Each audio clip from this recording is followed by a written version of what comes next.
E, enfim, aqui é um time de pesquisador muito grande da área do direito à saúde, e que, além de pesquisador, tem ampla atuação, tanto o doutor Antônio quanto o Gleisi, na vida prática, né? E o doutor é conseguindo medicamentos, por sinal, acabou de sair uma liminar de um cliente nosso, uma multa gigantíssima, estamos muito contentes, né? Acabamos de ver, e doutor Antônio fazendo a defesa de diversos médicos Brasil afora. Então, time que tem uma experiência, e eu aqui um pequenininho perto desses dois, né? Tentando fazer essa mediação. Mas, Jordan, vou passar a palavra para você. E se destaca mais em você a sua humildade, viu, doutor Tiago?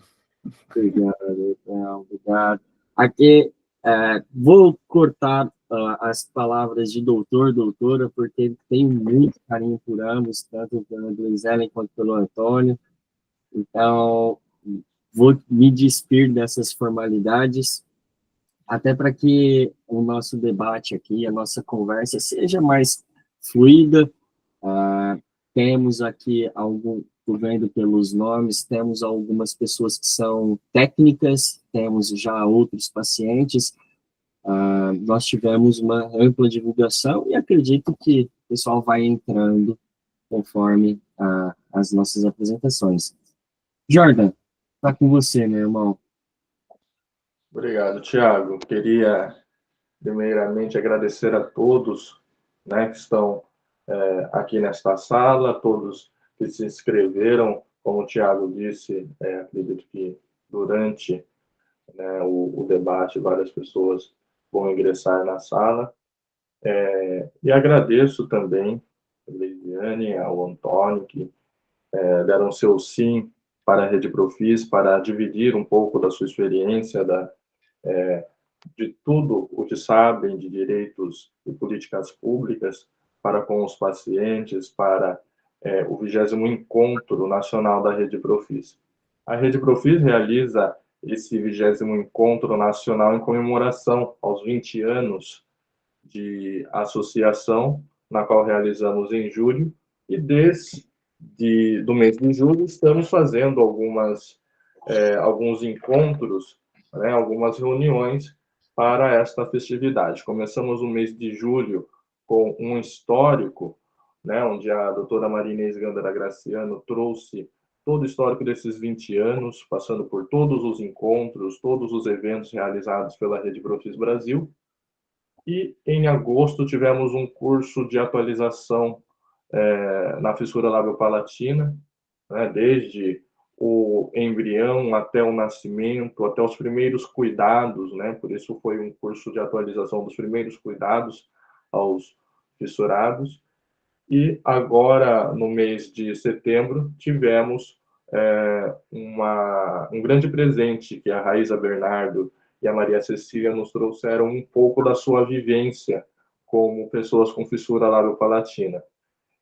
Todo esse encontro, assim como o dia de hoje, vai estar disponível nesta página da Rede Profis no YouTube, que vocês podem acompanhar aí na tela, como a roda de conversa das meninas, o histórico, o curso de atualização que tivemos em agosto, e também agora convido a todos, as associações, as filiadas, a todos que fazem parte da Rede Profis Brasil. Agora, no mês de novembro, teremos uma roda de conversa entre as associações, onde elas vão expor as suas dificuldades, né? O que falta para que elas consigam chegar ao fissurado, todo as dificuldades que elas encontram até para angariar fundos, né? Então, a Rede Profis, ela engloba toda esta política, né, que estamos trabalhando agora para não só falar de políticas públicas, em direitos, mas também para conseguir, né, que todas as pessoas consigam ter um acesso fácil ao tratamento. Passo a palavra, então, ao doutor Tiago César para abrir este debate, agradecendo mais uma vez a participação de todos. Sabemos a importância que tem esse intercâmbio básico da Rede Profis para todas as pessoas que nascem com fissura labiopalatina, para síndromes correlatas e também para outras deficiências. Hoje a Rede Profis, ela recebe até pessoas que estão fora da fissura labiopalatina. Isso é muito importante para nós que estamos batalhando diariamente, né, para conseguir alcançar aí um ótimo tratamento, um ótimo intercâmbio com as associações e as pessoas de todo o Brasil. Estamos em contato com o Nordeste, com o Norte, estamos trabalhando cada vez mais para estreitar esses laços, né, e falar em comum com todos esses assistidos. Então, passo a palavra ao meu vice-presidente, meu amigo, Tiago César, que conduza este debate de hoje. Muito obrigado a todos. Senhores e senhoras, doutor Antônio, doutora Gleizelen, mais uma vez os agradecimentos, e devo lembrar que o Jordan é o segundo presidente da nossa associação que tem a fissura labiopalatina, hoje reabilitado, assim como eu. Eu tive a honra de passar o bastão para ele e ver a grande transformação que ele trouxe à Rede Profis, dando uma nova cara, mudando, desde a mudança do logo, a mudança de pensamento. O Jordan tem feito um trabalho brilhantíssimo, principalmente no desenvolvimento de processos educacionais, assim como esse conjunto de palestras que ele veio mencionando, e vem trazendo, né, junto a toda a nossa equipe, grandes avanços políticos, avanços sociais, avanços financeiros também para os indivíduos, através das nossas atuações em conjunto por todo o território nacional. E para iniciarmos as nossas conversas, gostaria de chamar o doutor Antônio José Souza Bastos, que é um grande advogado lá de Salvador, a terra da alegria, como diria o nosso grande irmão Josinaldo Leal, um pesquisador, mestre, e daqui a pouco, se tudo der certo, doutorando também, com ampla experiência no direito médico e na docência do ensino superior. Meu irmão Antônio está com você, muito obrigado. Temos aí de 30 a 40 minutos. Obrigado, Tiago. Obrigado pelas palavras. Novamente agradeço aí o convite. Agradeço novamente o Jordan, o Tiago. Quero dar as boas-vindas aos demais integrantes, a parceira Gleisiele, também que vai compartilhar com a gente aqui algumas informações. Pois bem, gente, só para me apresentar um pouco, eu sou advogado atuante na área, tá? Sou especialista em direito médico, processo civil, sou mestre. Minha área de atuação, ela é referente exatamente com o direito à saúde e à responsabilidade médica, mais no foco da responsabilidade médica, tá?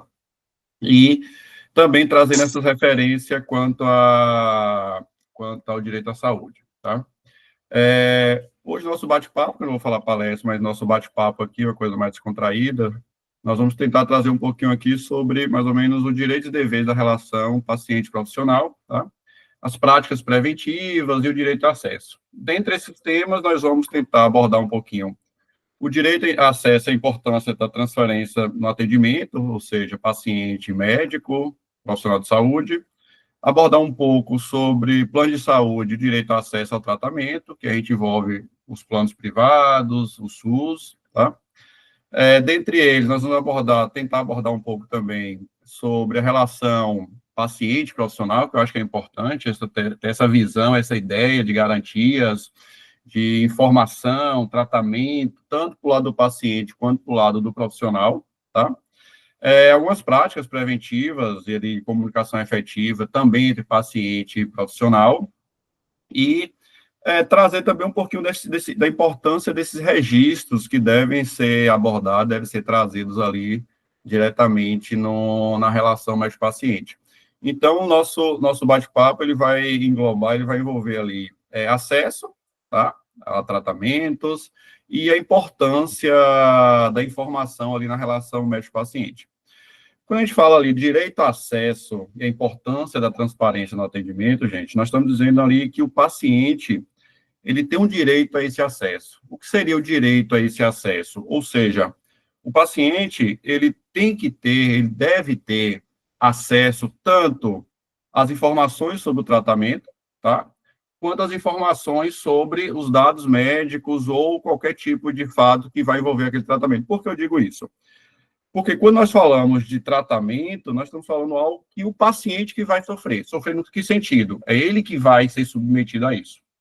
E no momento que ele vai ser submetido a determinados tratamentos, como nós vamos falar um pouquinho adiante, ele deve ter esse conhecimento, tanto da conduta médica, da indicação clínica, dos riscos e de responsabilidades. Por que eu digo isso? Porque, como informei anteriormente, nós vamos falar um pouquinho lá sobre consentimento, termo de consentimento, o médico está ali apenas para esclarecer, tá? E para realizar uma conduta. Mas o ponto principal nessa discussão é, a decisão é do paciente. É o paciente que deve decidir. É o paciente que deve escolher. E essa escolha, ela vai se dar em que sentido? Com seus riscos e necessidades. Então, a ideia que nós temos em uma relação médica-paciente é de que o médico vai decidir. É o médico que vai estabelecer a conduta, o paciente só vai ouvir, ficar quieto e consentir. Não, é o contrário, é invertida essa relação. Na verdade, o que acontece é que o médico ele apenas apresenta aquela possível conduta que será realizada por ele. Então, nós temos que ter essa clareza, que a decisão é do paciente. A decisão, ela é referente unicamente a paciente e ao seu representante legal, caso o paciente não possa. E qualquer outra decisão ao qual é trazida e o paciente ele não tem conhecimento disso, inclusive o profissional de saúde ele pode ser responsabilizado. Ou por um dano que foi causado ao paciente, tá? Ou simplesmente por ausência de informação. Então, inicialmente, eu quero trazer para você exatamente esse direito de acesso e a importância da transparência ali na conduta do atendimento, perfeito? Esse assunto nós vamos abordar um pouquinho mais adiante, quando a gente falar um pouquinho de termo de consentimento, e nesse momento nós vamos trazer, quando há esse direito de acesso à informação e transparência, nós vamos andar para a conduta. E essa conduta, ela vai se tratar ali ou perante uma instituição privada, perante um plano de saúde, ou perante o Sistema Único de Saúde. E aí vem hoje, vamos dizer, o nicho aí, a discussão sobre como realizar essas condutas. Nós sabemos que, quando nós falamos de plano de saúde, nós temos ali um direito ao tratamento. O paciente, ele paga exatamente para que tenha garantido aqueles termos, para que após a indicação clínica e a solicitação de autorização, o paciente ele possa realizar aquele tratamento. Só que, gente, o que a gente vê hoje, tanto na vida prática, é algo inverso, ou seja, hoje nós estamos vendo os planos com dificuldades de aprovação de tratamentos, certo? Mesmo o paciente estando em dias, sendo do rol da ANS, com relatório médico, com indicação clínica, e mesmo assim os planos, eles estão nessa onda, nessa ideia de negar. Óbvio que isso não é absoluto. São casos, vamos dizer, específicos. Isso porque, como nós sabemos, os planos também, eles possuem um limite ali de tratamento. Eles têm um rol, dentro do rol ele tem aquilo que é obrigatório ser realizado, tá? E cada paciente também, ele tem o quê? Ele tem ali uma obrigatoriedade, ele tem um contrato, e seu contrato ele vai reger ali dentro daquelas observações.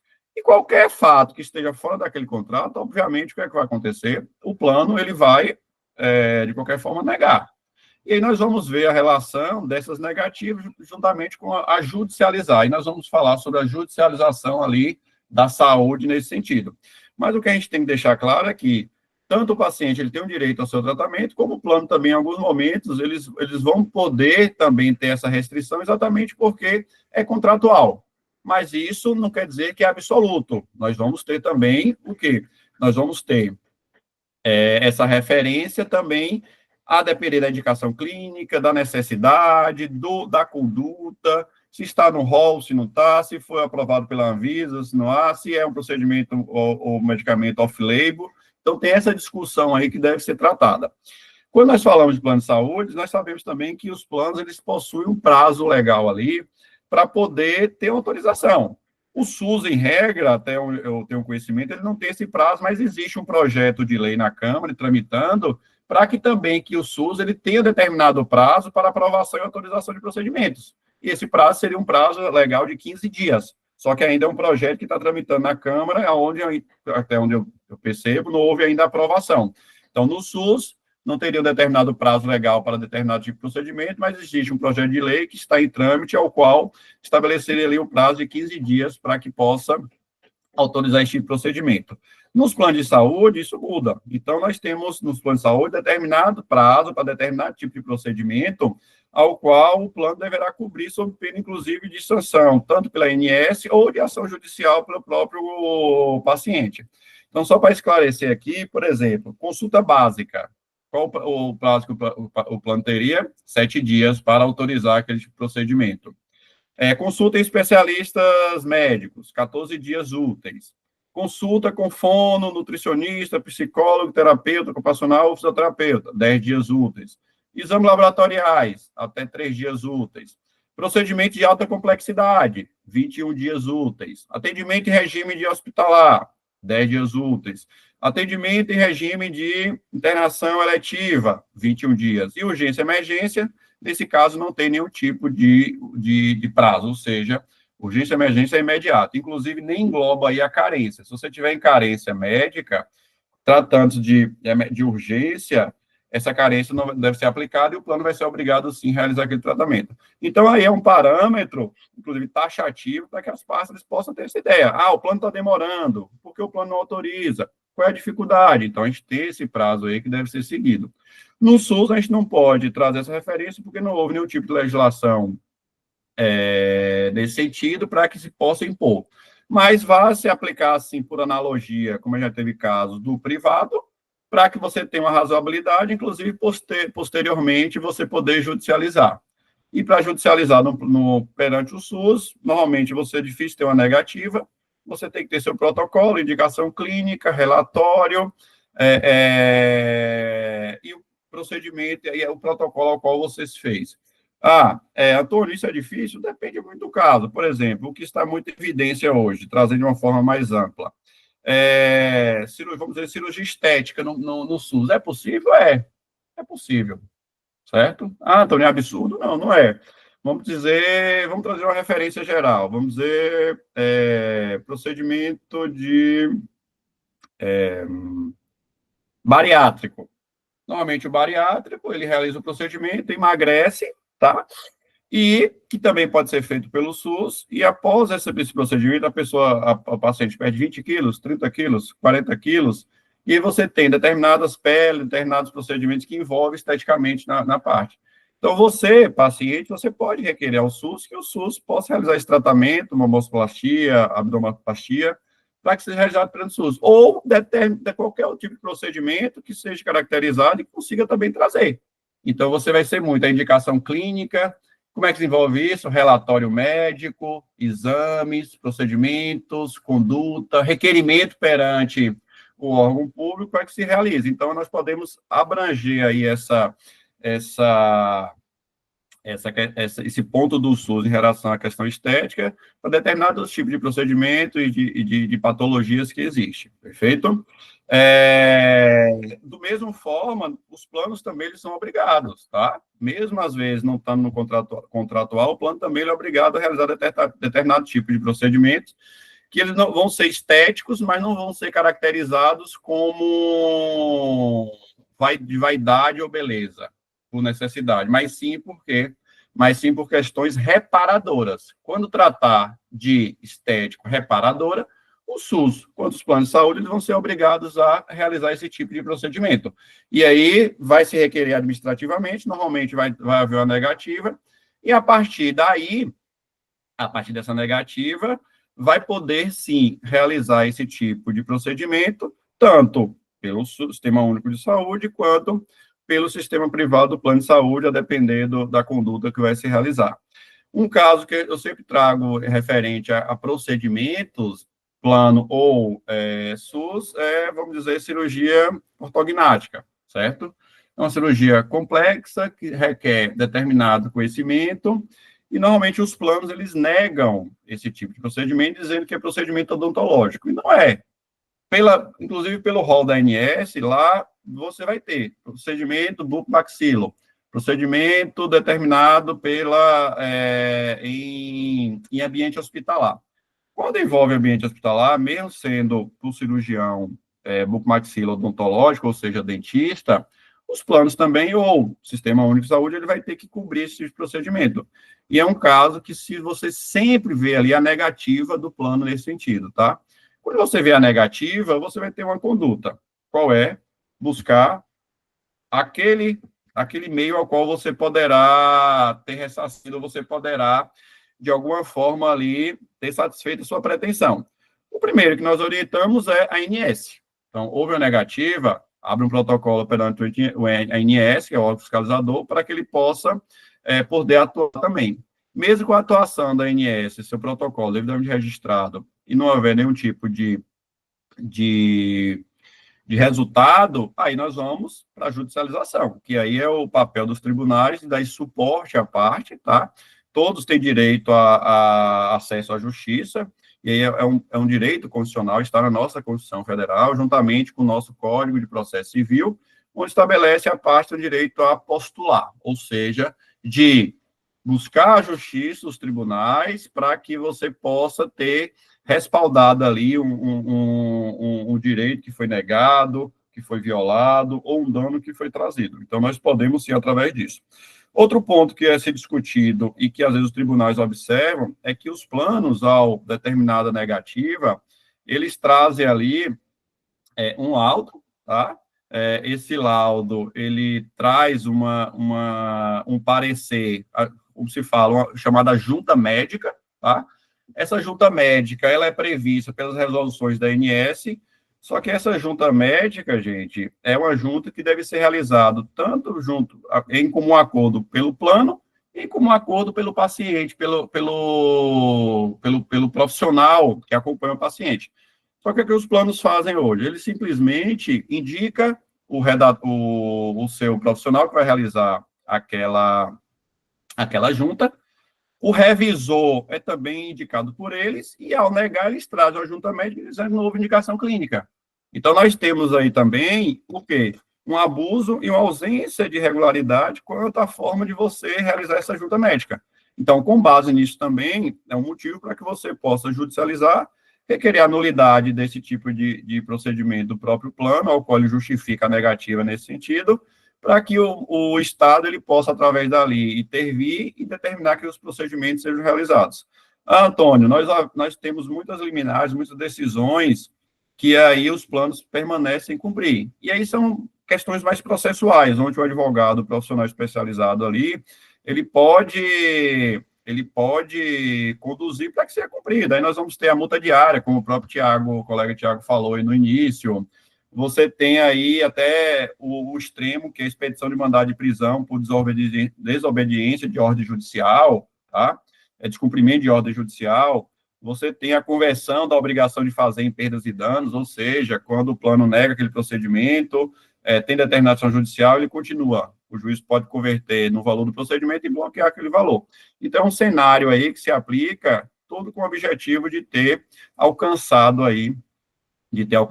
esse resultado, que é o tratamento, tanto no SUS quanto no privado. Quando eu falo do tratamento, estou falando nas duas esferas, tá? Em relação também, um ponto atual aí, foi sobre o STF, mês passado, ele decidiu também sobre os critérios para que houvesse concessão judicial de medicamentos não incorporados pelo SUS. Então, houve essa decisão aí recente também. Ele estabelece, por exemplo, se o medicamento é registrado pela Anvisa e não consta na lista do SUS, como naquela lista do Rename, Resme e Remune, se eu não me engano, independentemente do custo, o juiz poderá determinar, certo? Que se que se realize aquele fornecimento de medicamento, só que de forma excepcional, não vai ser regra, tá? Neste caso, o autor da ação, no caso, o paciente, ele deve comprovar, entre outros requisitos, o quê?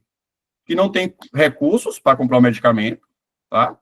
Que ele não pode ser substituído por outro da lista do SUS, ou seja, não pode ter um genérico ou outro similar, tá? E que sua eficácia está baseada em quê? Em evidências, e que seu uso, importantíssimo, aí vem o relatório médico para isso, seja imprescindível para o tratamento, tá? Então, essa foi a definição, foi o que trouxe aí a nova concessão dessa polêmica dos medicamentos pelo STF. Anteriormente também, o STF, ele tinha decidido com um rol taxativo, um rol de medicamentos, mas que se é um taxativo, mas que poderá haver exceções e você poderá determinar ali também através de ordem judicial. Então, gente, referente a plano de saúde, autorização, mais ou menos esse cenário que nós tentamos trazer, naturalmente para que você possa compreender as peculiaridades de negativa ou não, privado ou SUS, o direito que o paciente tem de requerer, tá? E de dispor desses tratamentos ou medicamentos, independente se for na rede privada ou na rede pública, tá?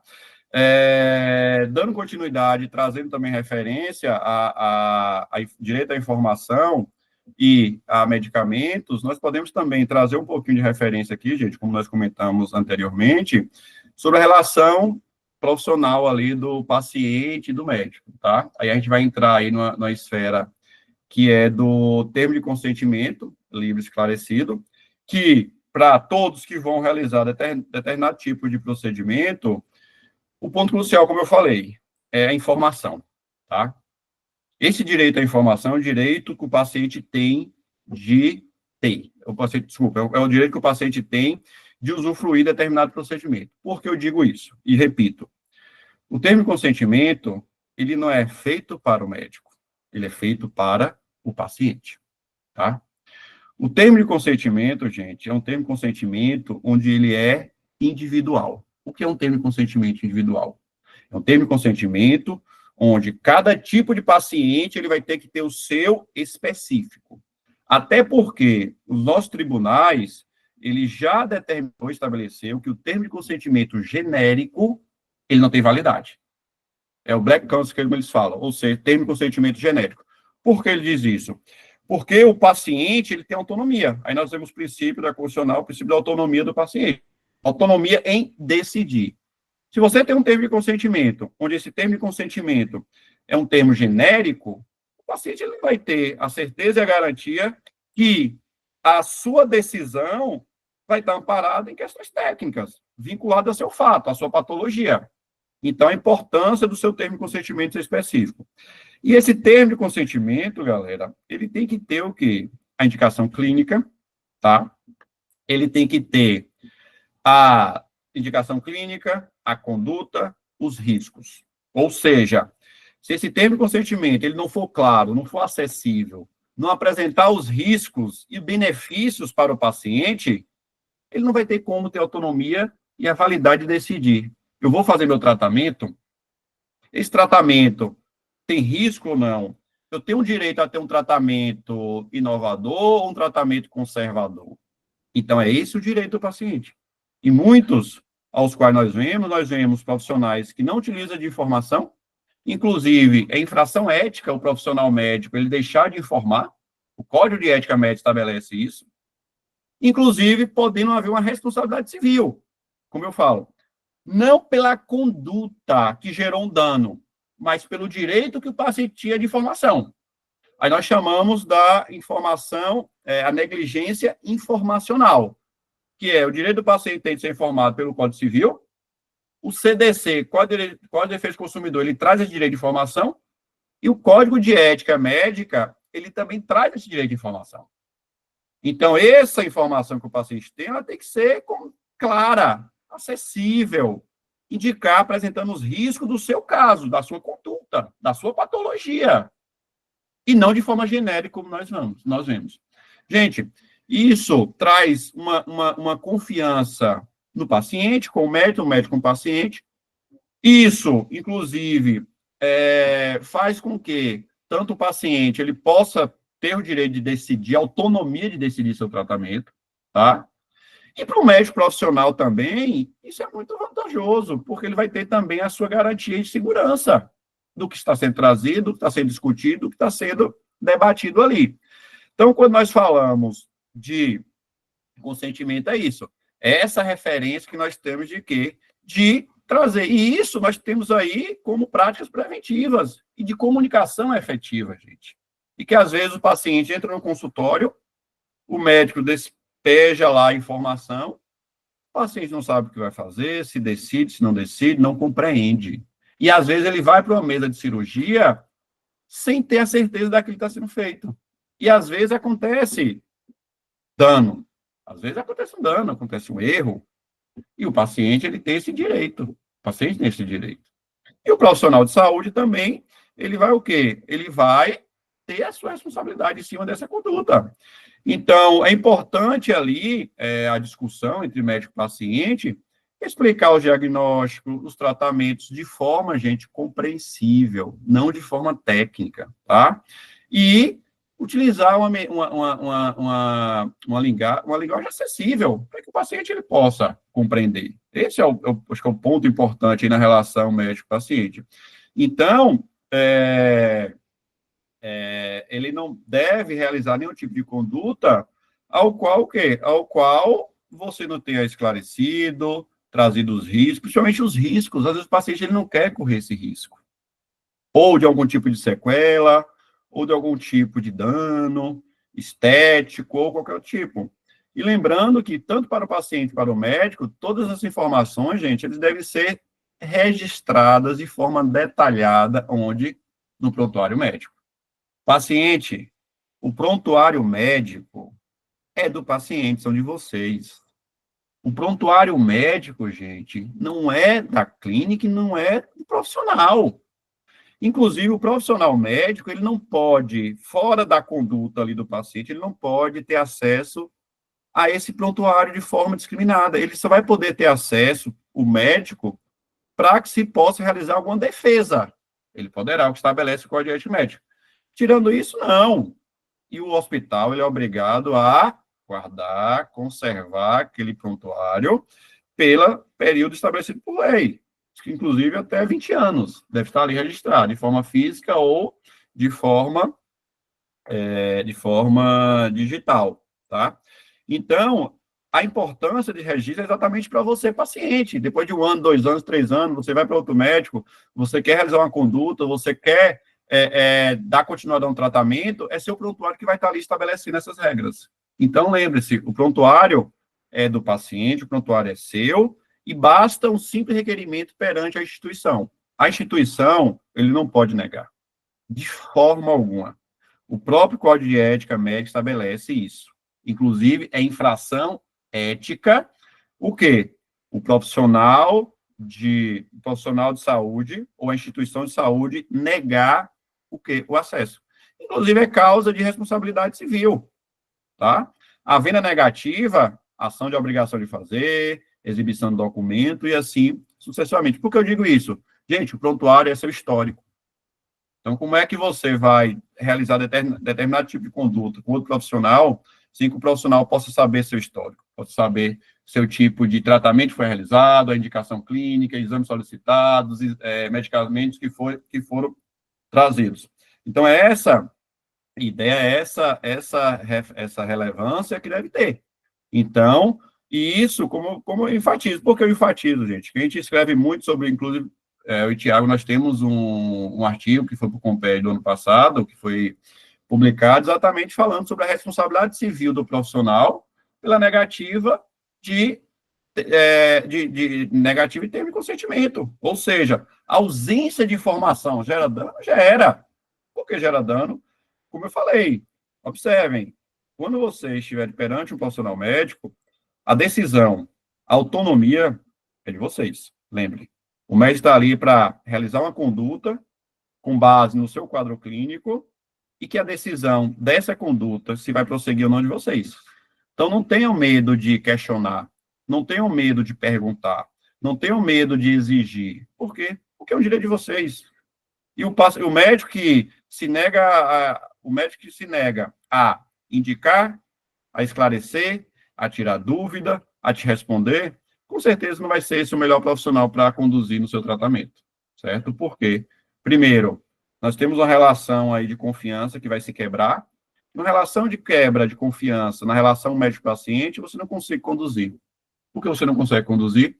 Porque você não vai ter confiança, o médico não vai ter confiança e vai ter estremecido. Então, a partir daí, você orienta. Procura outro profissional. Não é processar. Procura outro profissional. Um que você tenha confiança, um que você tenha ali, ó, a relação médico-paciente construída e bem consolidada. Tá bom, gente? Então, gente, foi esse cenário que eu quis trazer para que vocês tenham uma reflexão sobre o direito que vocês têm, tanto de exigir procedimentos, medicamentos, tanto na instituição privada quanto pública, tá? A ideia de relação médico-paciente, do direito que vocês possuem, pacientes ou profissionais de saúde, que o dever de informação, termo de consentimento, documento médico, também trago dicas para profissionais. Incentive sempre a informação, incentive sempre os documentos médicos, incentive sempre o registro em prontuário, certo? Se não tiver prontuário, é eletrônico, físico, formalize por e-mail, formalize para o seu diretor clínico, diretor médico da instituição, mas se respalde também. Então, é uma mão dupla, então ambos fazem suas partes. Então, essa é a ideia que nós queremos trazer, para que vocês saibam exatamente o que vocês podem ir, o que vocês podem exigir e o que vocês podem ter de determinados pacientes, tá bom, gente? Tiago, eu consigo ficar ainda mais uma meia hora, caso queira ter algum debate no final, ou dúvida de pacientes, de integrantes aqui do grupo, ou que no final a gente possa fazer um debate. Então, caso eu consiga, eu fico uns 20, 30 minutos, tá bom? Obrigado, gente. Obrigado, Tiago. Obrigado, Jordan. Inglês, eu acho que é o momento agora também desse bate-papo. É isso aí. Doutor Antônio, muito obrigado pelas palavras. Ouvi-lo sempre é muito bom, sempre uma aula, um brinde à nossa reflexão. E eu gosto muito desse tema e acho que foi um dos motivos que nós nos aproximamos quando vimos essa ideia do termo de consentimento. A minha dissertação de mestrado eu falei sobre a comunicação em saúde através dos hospitais de ensino. Era uma outra forma de comunicação, já em termos de divulgação massificada, mas no final as nossas ideias acabam sempre se encontrando por conta dos princípios até mesmo da bioética, né? O princípio da autonomia, o princípio do esclarecimento, o princípio da vontade, entre outros. E para não tomar muito tempo, Leis Ellen, minha querida amiga, advogada companheira de diversas batalhas nos tribunais e sempre vitoriosas, graças a Deus. É com você, minha amiga. Bom dia, vocês estão me ouvindo bem, né? Eu vou tentar compartilhar aqui, eu preparei uma apresentação em tela cheia, porque sempre dá problema, mas eu acho que vai dar certo. Aí vocês me confirmam se vai estar tudo cheio, tá?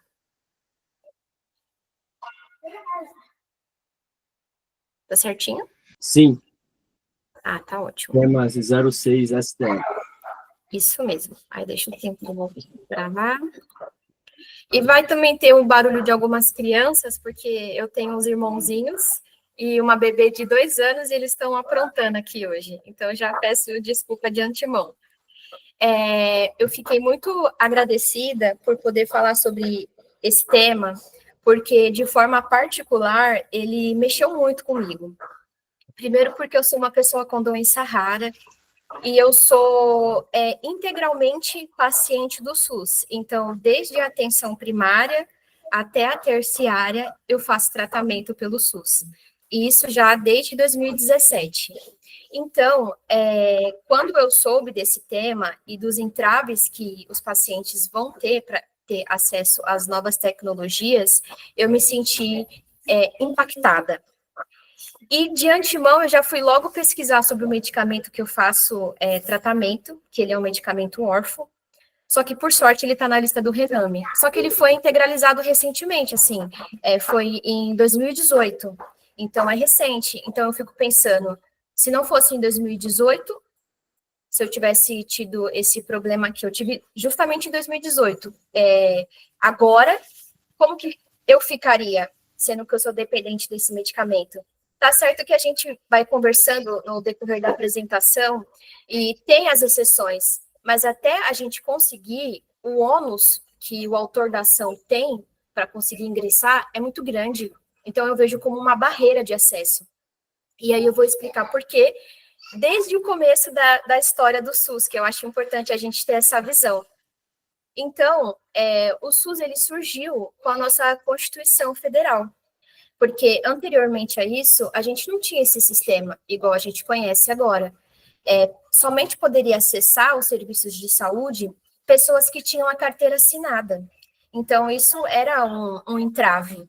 E aí, com a nossa Constituição, trouxe essa obrigação do Estado, e junto com isso, o conceito de seguridade social, que aí a gente tem algumas legislações que versam sobre isso, porque apesar da Constituição já prever, precisava de uma lei específica para implementar. E antes da gente conhecer também o INSS, como a gente conhece agora, era um outro instituto, e ele foi criado, teoricamente, em 1923, com o decreto Eloy Chaves, que o pessoal que trabalhava nas ferroviárias, eles começaram a reivindicar esse direito, porque as pessoas ficavam doentes, ou as pessoas precisavam se aposentar e não tinham direito a nada. Então, foi criado esse decreto, e com base nisso, as outras classes foram lutando também para conseguir ter essa previdência. Então, por isso que é importante o trabalho das associações, o trabalho do advocacy, porque a gente tem que sempre estar lutando pelos nossos direitos, porque os direitos humanos, tudo que a gente tem agora é uma afirmação histórica, e nada é garantido, tanto que veio o tema 6 para mitigar essa responsabilidade do SUS. Então, dentro desse conceito de seguridade social, previsto lá no artigo 194 da nossa Constituição, a gente tem a saúde, a previdência e a assistência social. E o que significa tudo isso? A previdência social, ela é contributiva, é um dos direitos da Seguridade Social.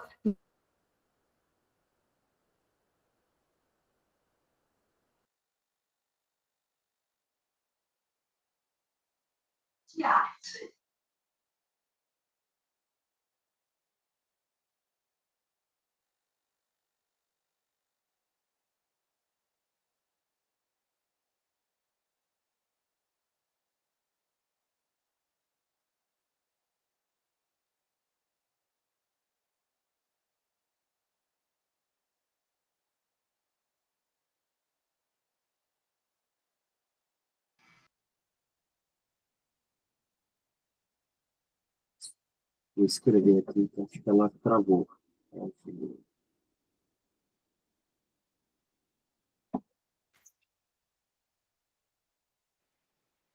Acredito que caiu, né? O link do tutor. Vou dar um toque. Mas acho que ela saiu. Deve retornar. Bom, vou aguardar ela retornar, Tiago, aproveitando esse ensejo, comentar que quem queira o certificado, né, na participação dessas palestras de Direito e Políticas Públicas, está o formulário disponível aqui nos comentários, né? Então, fiquem à vontade, será, obviamente, só enviado o certificado aos palestrantes, né? E também aqueles que preencherem o formulário disponível aqui.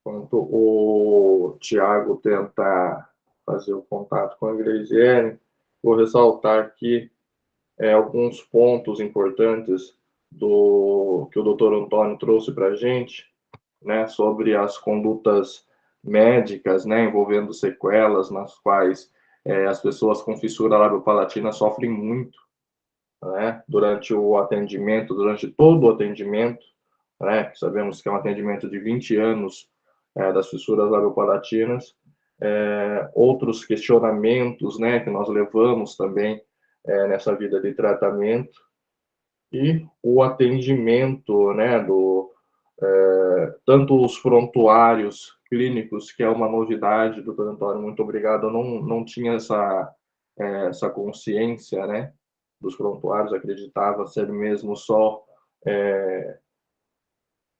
obrigatoriedade, não dessa conferência, né, a gente não sabia que a gente tinha direito a essa conferência, então foi muito bom também aprender isso com o senhor.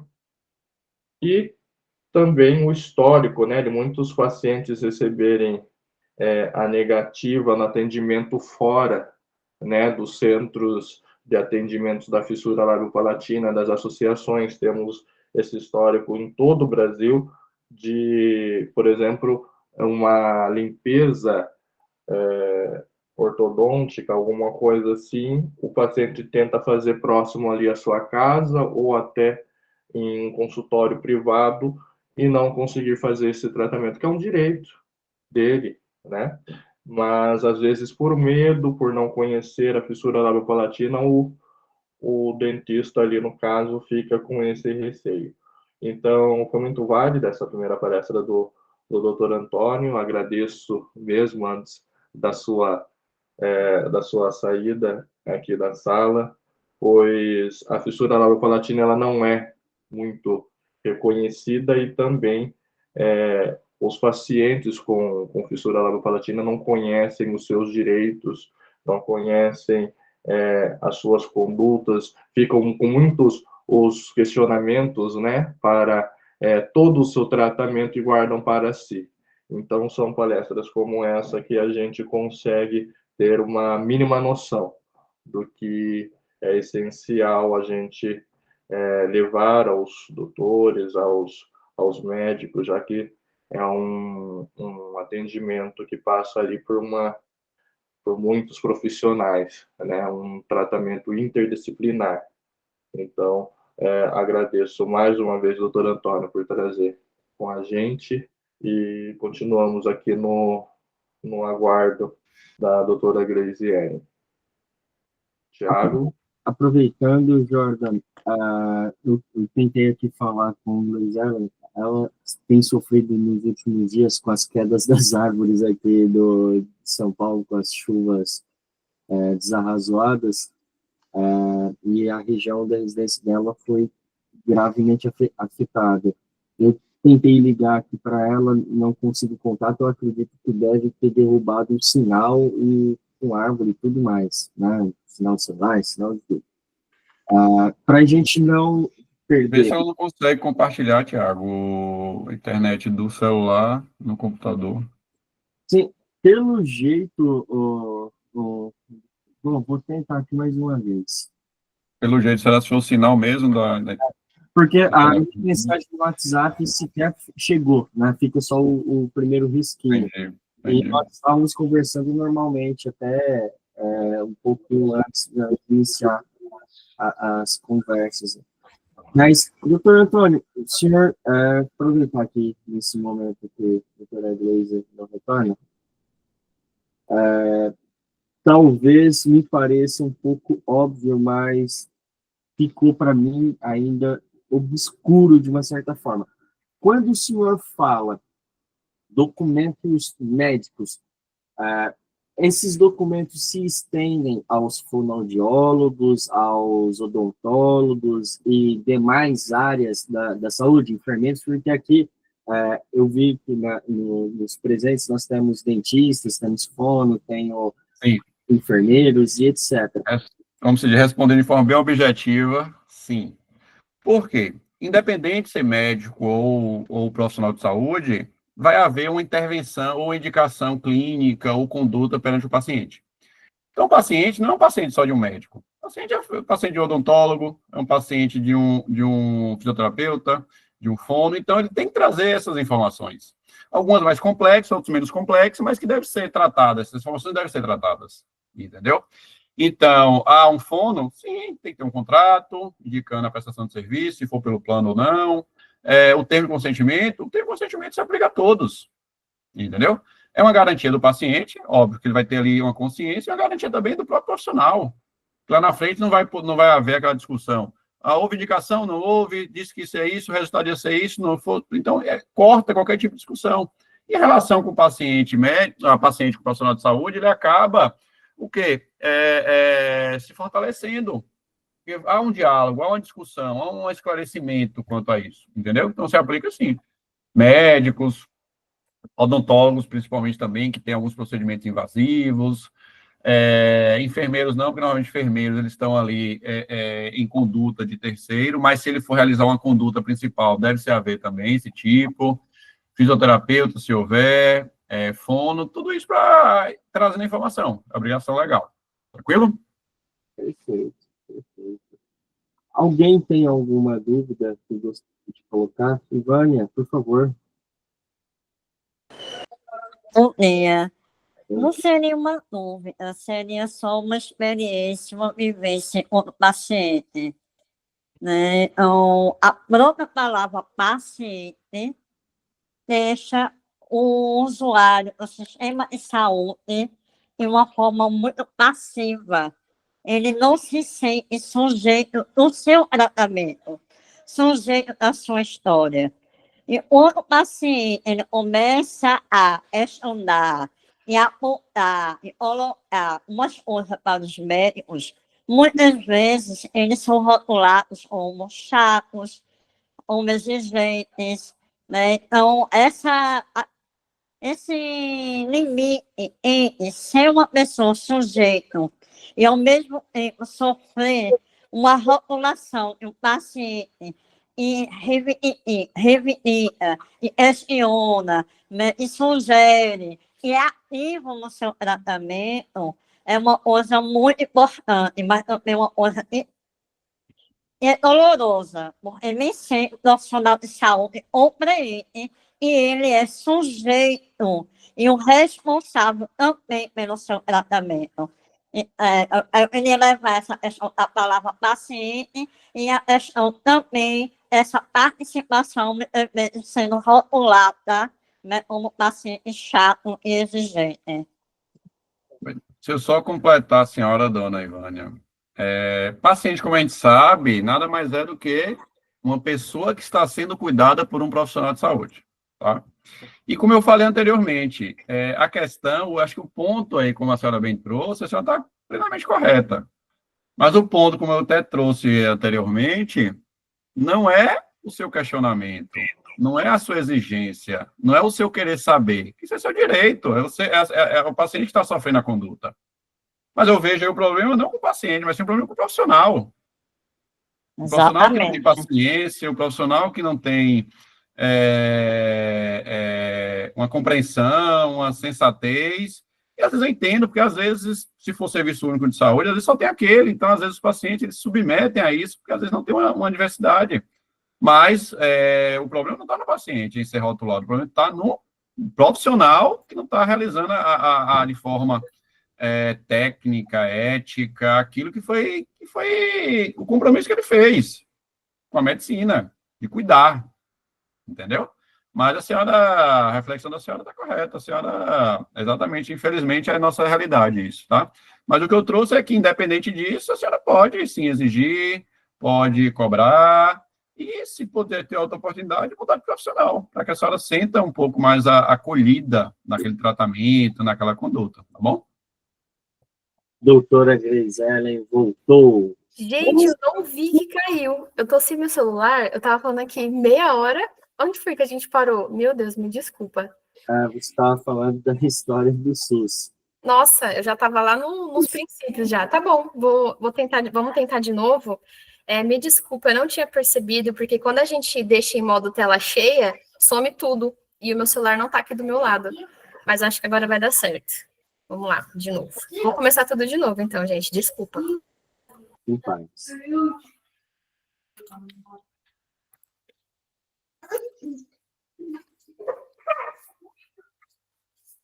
Deixa eu voltar aqui.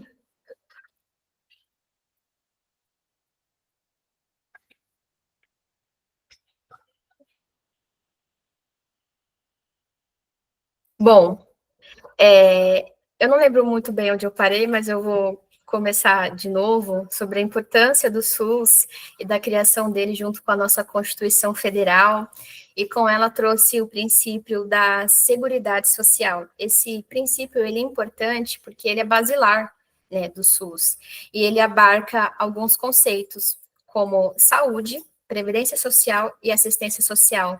Por isso que a nossa Constituição Federal ela é conhecida como a Constituição Cidadã. E uma coisa importante sobre a Previdência Social é que ela foi criada em 1923 com o decreto Eloy Chaves. Só que ela só abarcava os metroviários, os ferroviários. E era um tipo de profissão que eles sofriam muitos acidentes, perda de membros, ou então eles precisavam se aposentar, tanto que anteriormente as pessoas se aposentavam mais cedo. E com base nisso, outras classes de profissões começaram a reivindicar esses direitos também. Então, por isso que é importante o advocacy, associações de pacientes, porque é como se desse a voz para essas pessoas.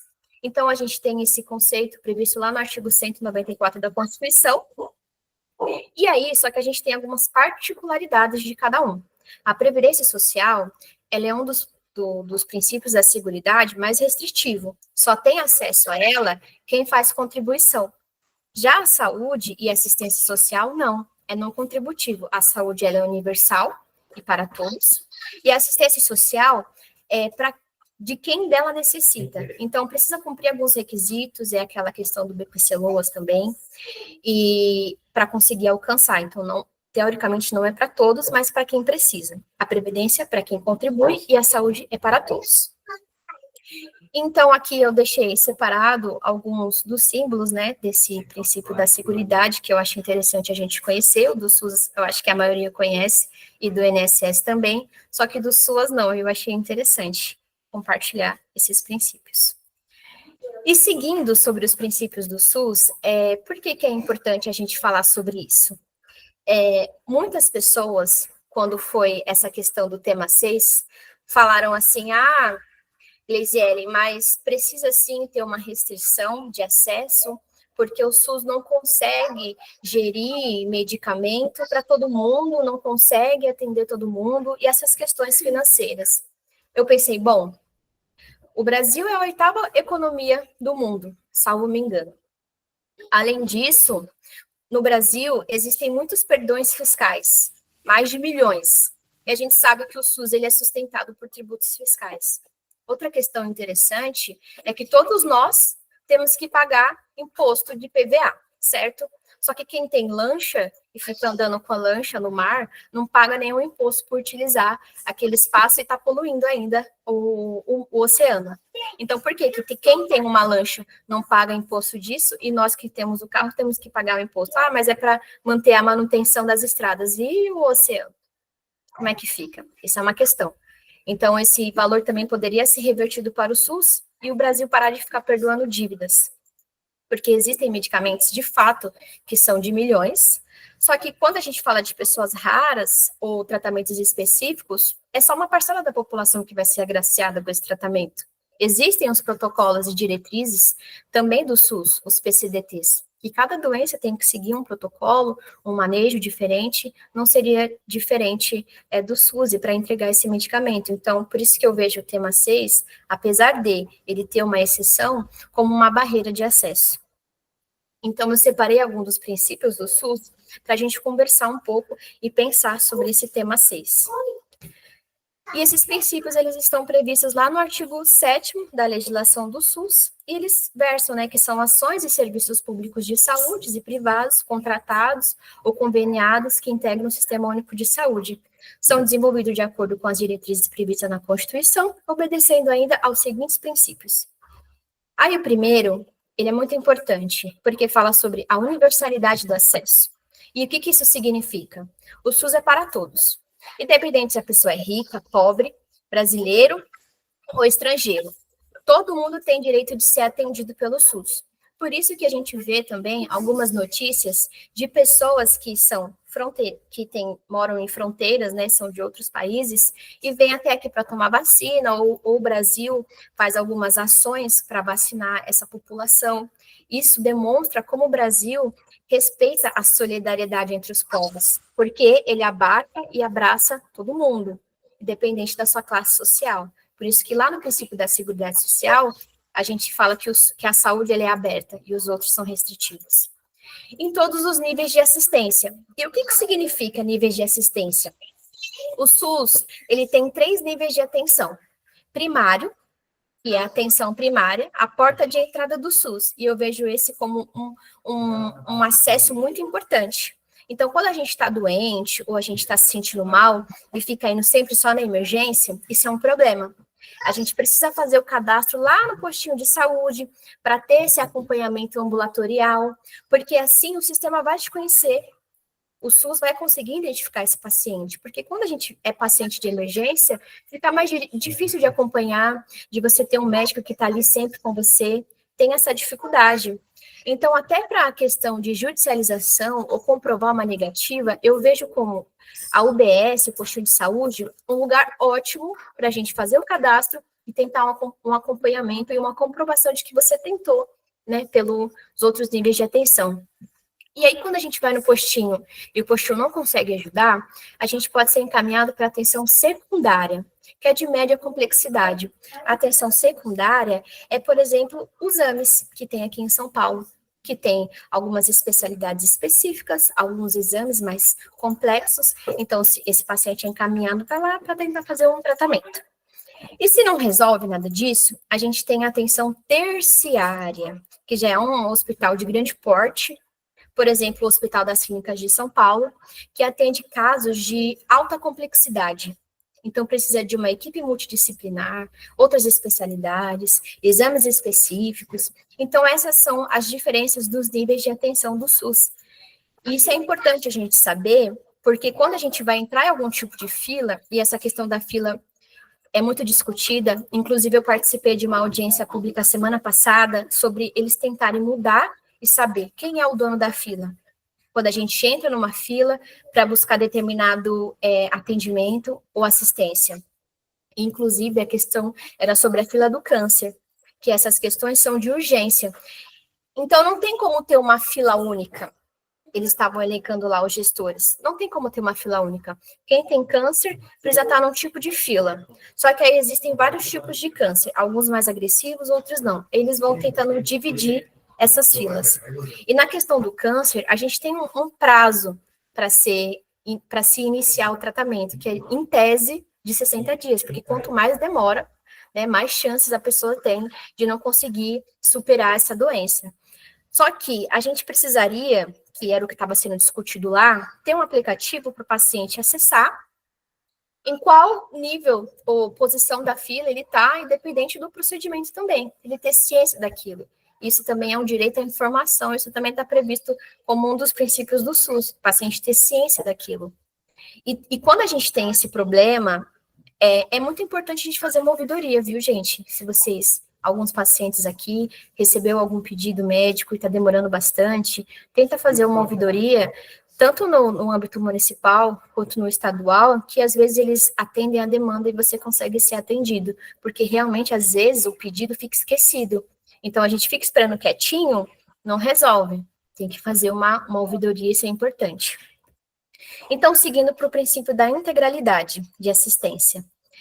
Eu vejo esse princípio como um dos mais importantes, por isso que eu deixei ele em vermelhinho, e por isso que eu elenquei ele com o tema 6.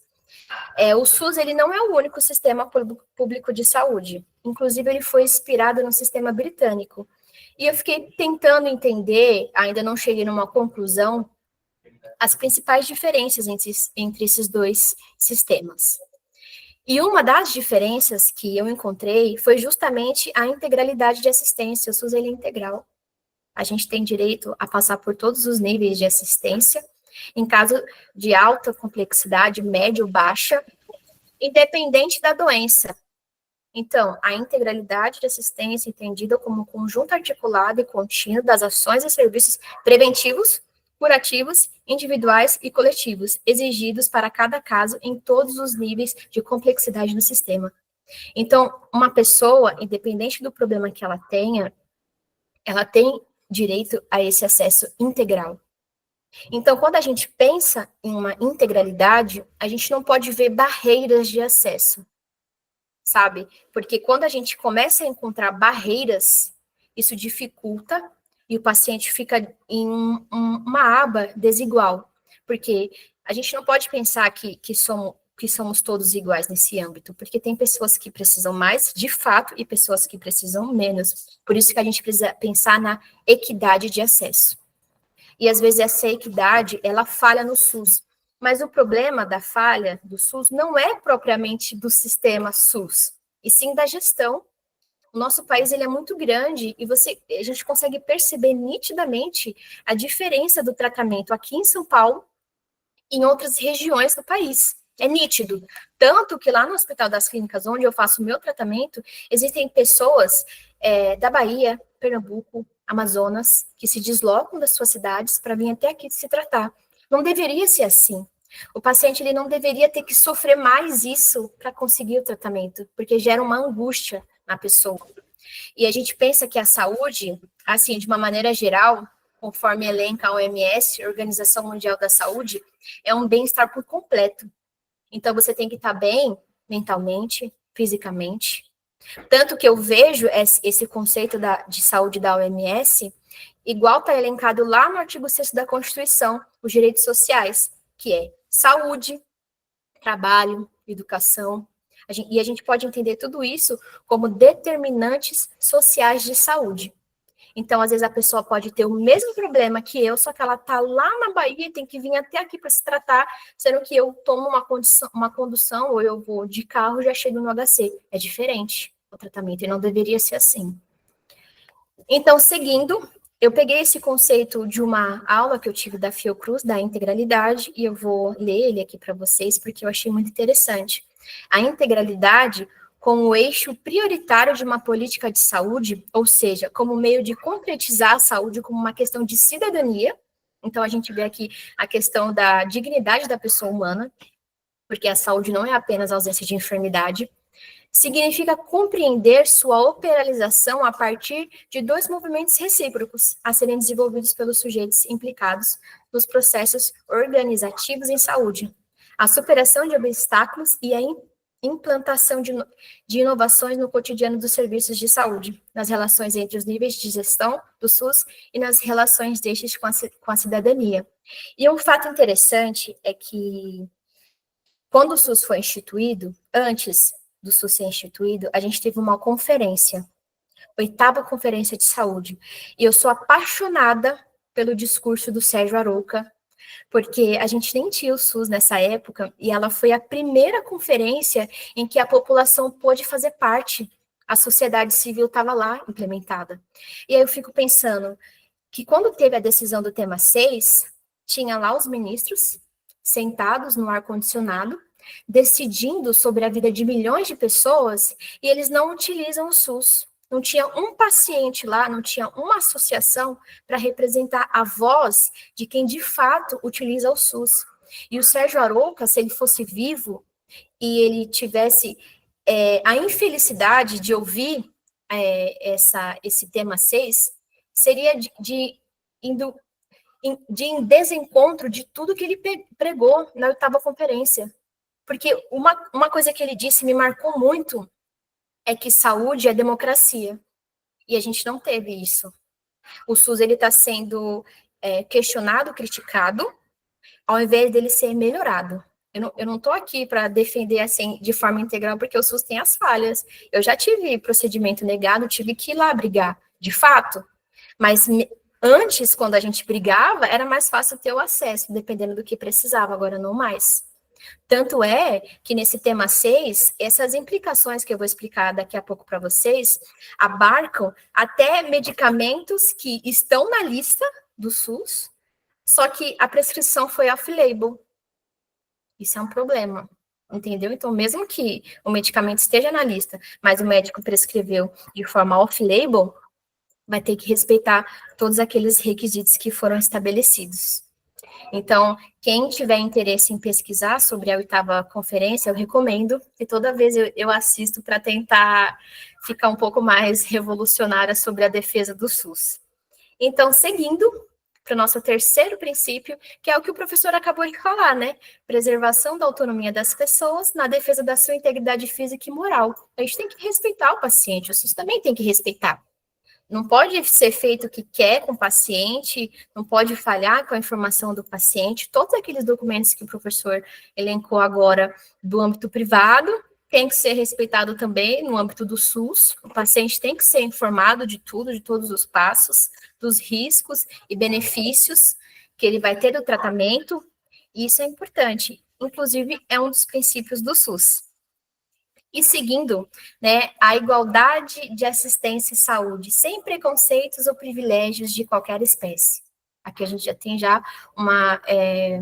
um desencontro com o que foi feito com o tema 6, porque se a gente for parar para pensar, tem um outro tema, que é o tema 500 do STF, que ele fala sobre a possibilidade do Estado fornecer medicamento que não está registrado na Anvisa. O Estado não é obrigado, ponto. Mas tem uma exceção lá, pessoas com doença rara. Por que tem essa exceção? Porque uma doença rara, às vezes não tem protocolo de tratamento. E por ser rara, não tem protocolo, não tem estudo robusto, e não é interessante para a indústria farmacêutica fabricar medicamento para essas pessoas. Então, essa seria uma exceção. Aí, teria que comprovar e tudo mais, o Estado não é obrigado, mas pelo menos tinha essa exceção. Porque se sabe que essas pessoas não estão em tratamento de igualdade, o que não aconteceu com o tema 6. Então, a gente já tem aqui um desrespeito também a esse princípio. E agora, vamos começar a falar sobre o famoso tema 6. E tudo que eu estou conversando aqui com vocês é sobre a minha perspectiva como paciente e como advogada dessa área. Tem pessoas que pensam de maneira diferente. A minha maneira, ela é um pouco crítica, justamente pelo motivo de eu ser uma paciente. Então, eu consigo enxergar dessa outra maneira, porque eu utilizo o sistema 100%. Eu não tenho nem plano de saúde. Eu utilizo o SUS sempre integralmente. Então, quando eu percebi essa barreira, eu consegui ter esse outro olhar.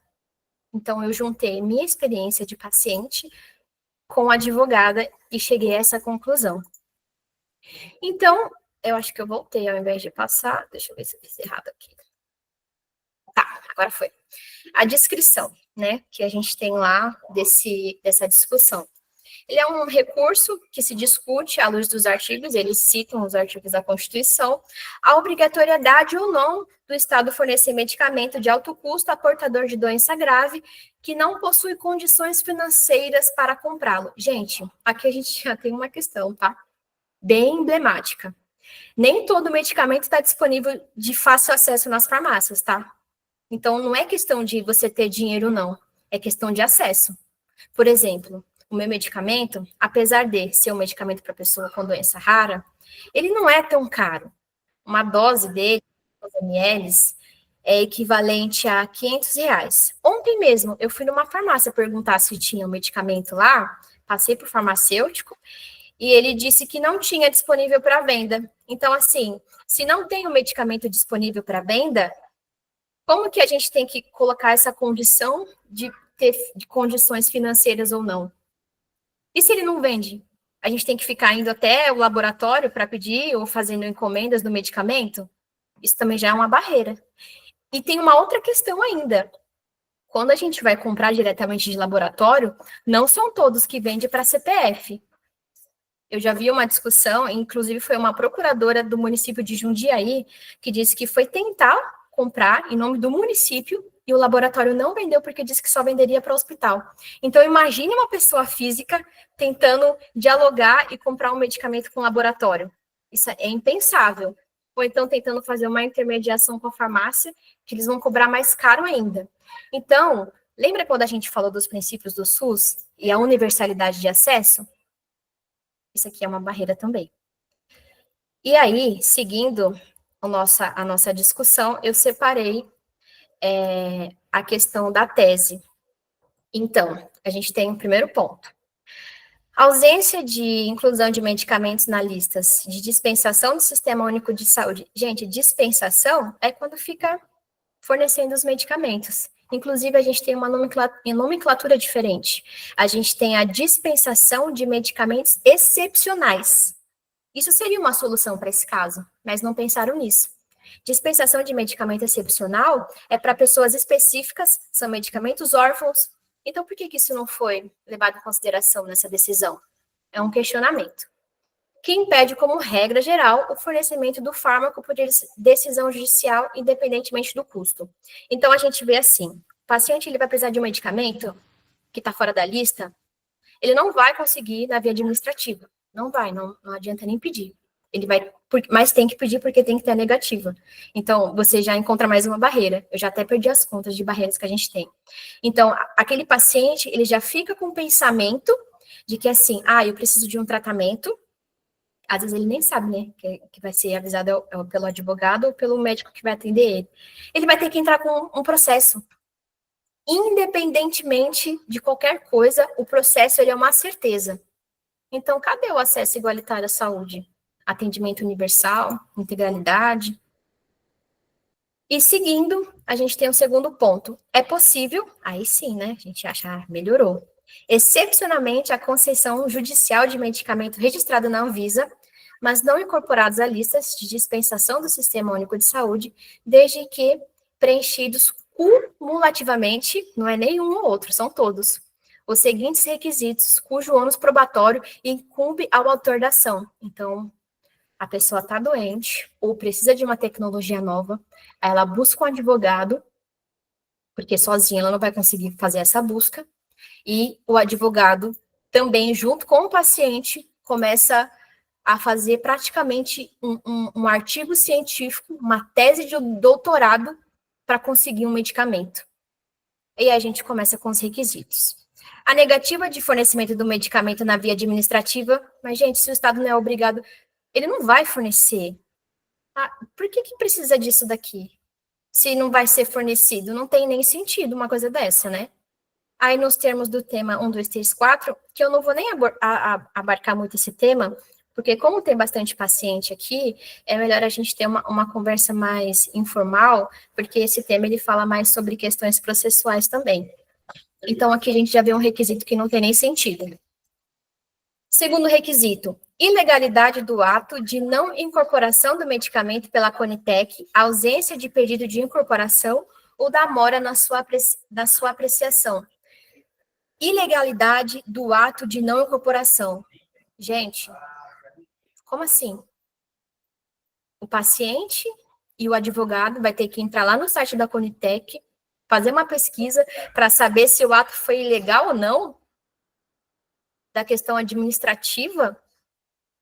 Isso é problema do paciente? Isso tinha que ser resolvido depois. Não na esfera judicial, com a pessoa precisando de um medicamento de forma urgente. E como é que um advogado vai conseguir, teoricamente, descobrir tudo isso sozinho? Às vezes vai precisar de uma terceira pessoa, que é um profissional da área da saúde. Olha só, já virou um time de pessoas, o médico assistente do paciente que acompanha ele, o advogado, o paciente, um outro médico, um perito, não sei, ou algum farmacêutico, algum profissional, para a gente tentar descobrir se foi ilegal ou não o ato, fazer pesquisa de artigo científico. Meu Deus, essa exceção está ficando muito cara. E aí a gente chega à impossibilidade de substituição por outro medicamento constantes na lista do SUS. E nos protocolos, isso aqui, gente, eu não vou criticar não, porque realmente, sim, se a gente vai usar um medicamento que está fora da lista, tem sim que comprovar que o paciente não conseguiu pelos que tem disponível. Eu acho isso justo. Eu não vou trazer críticas a esse requisito, não. Tanto é que esse era o requisito que já tinha anteriormente, então, nada a acrescentar sobre isso. E aí, outro requisito, a comprovação à luz da medicina baseada em evidências da eficácia, acurácia, efetividade e segurança do fármaco, necessariamente respaldadas por evidências científicas de alto nível, ou seja, unicamente em ensaios clínicos randomizados e revisão sistemática de meta-análise. Até assusta, né, ler uma coisa dessa para o paciente, porque assim, gente, se o medicamento já está registrado na Anvisa, a Anvisa já fez isso. Esse é o trabalho da Anvisa, pesquisar a eficácia, saber como é que foi feito os estudos, porque senão a Anvisa nem registrava o medicamento se ele não fosse confiável. Isso não tem sentido, gente. Desculpa o meu tom de indignação, mas porque realmente eu estou indignada com uma coisa dessa. Não tem sentido. Se a Anvisa já registrou, se não tivesse registrado na Anvisa, aí ok, né? Não está registrado, mas está. Inclusive, aquele tema que eu falei para vocês, 500 do STF, ele elenca que a gente poderia trazer artigos aprovados por outras agências, por exemplo, a FDA dos Estados Unidos, agências de renome. Então, assim, isso aqui não tem sentido nenhum também, gente. Não faz sentido se a Anvisa já aprovou. Tanto é que muitas pessoas não sabem, a Anvisa é extremamente competente, o que falta é mais profissionais para trabalhar com eles, que quando o Brasil ele vai registrar algum medicamento, sai, às vezes, alguns funcionários, né, servidores da Anvisa, para ir até o laboratório onde esse medicamento está sendo fabricado, para ver como é que são os processos e se ele é seguro. Então, qual que é o sentido disso daqui? Nenhum. Porque se ele já está registrado na Anvisa, certo? Então, eu não vejo isso como uma forma de mitigar o SUS, porque está perdendo. Eu vejo isso como uma forma realmente de limitar o direito da pessoa. Isso é uma violação do direito humano, que o Brasil assinou vários tratados sobre saúde e direitos humanos, e ele está descumprindo aqui esses tratados. Seguindo, a gente tem esses dois últimos, que é a imprescindibilidade clínica do tratamento comprovada mediante laudo médico, fundamentado, descrevendo, inclusive, qual o tratamento já realizado aqui, nada declarado também, ok? E a incapacidade financeira de arcar com o custeio do medicamento. Aqui, a gente tem 2 pontos. Primeiro que essa decisão, ela fala sobre medicamento independentemente do custo. Só que, igual a gente conversou agora, independentemente do custo, mas ele é de fácil acesso, eu consigo sair agora da minha casa e comprar ele na farmácia? Ou eu preciso ficar me desdobrando em 30 para conseguir esse medicamento? Esse é um fato. E a questão do custeio.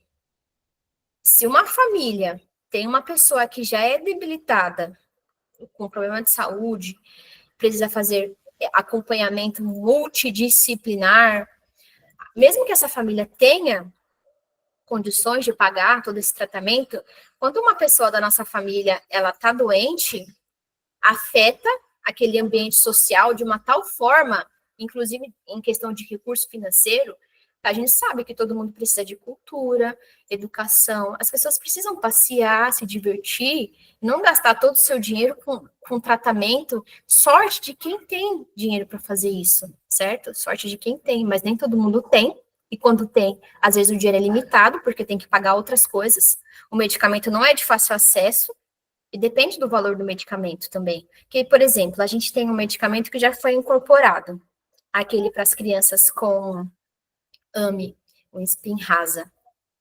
E isso também foi uma grande discussão. O medicamento é muito caro, a pessoa vai usar milhões, vai defasar o sistema e tudo mais. Assim, gente, isso é muito relativo, a gente já conversou sobre isso. Eu fiz uma conta também sobre o meu medicamento, e durante a minha vida toda, se eu viver 70 anos, o meu prejuízo para o SUS vai ser de 2 milhões de reais, então eu também mereço parar de receber o tratamento, porque eu sou muito cara para o SUS. Todo mundo tem direito à saúde, independentemente do que a pessoa tem ou deixa de ter, a tratamento preventivo, assistencial ou de reabilitação, porque a gente precisa estar incluído na sociedade. As pessoas têm um desejo muito forte. Ontem eu participei, eu tive a honra de ser convidada para palestrar sobre algumas barreiras, né, para as pessoas com deficiência e pessoas com doença rara. E o que eu ouvi muito lá, tinha uma associação de pacientes, é que os pacientes querem se sentir úteis, querem trabalhar, querem trazer renda para a família, estudar.